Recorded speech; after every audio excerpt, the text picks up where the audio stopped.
Every weekend, she enters the park like she's stepping into a book that hasn't decided what genre it is yet.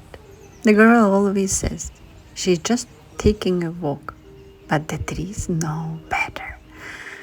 She never just walks, she searches, she picks. She pauses mid-step as if the wind just whispered a plot twist into her hair.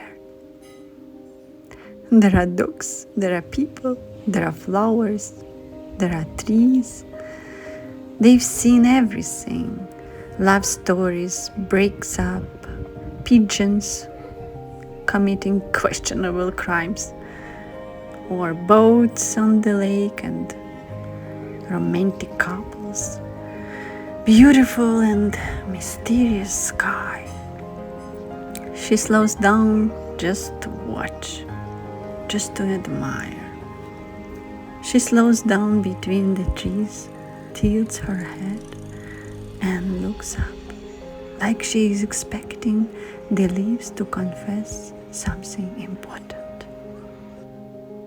Today she jumps and murmurs, "I will find a story, I will find a story." But this will be a romantic, happy story. It's not important. Important is to create your own story every day, every minute, every second. Just enjoy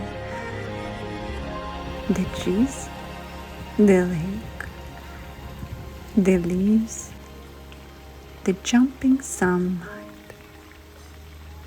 And it seems that you have your own story. And this story is about a girl who loves watching, observing, sharing. She just loves the life and wonders.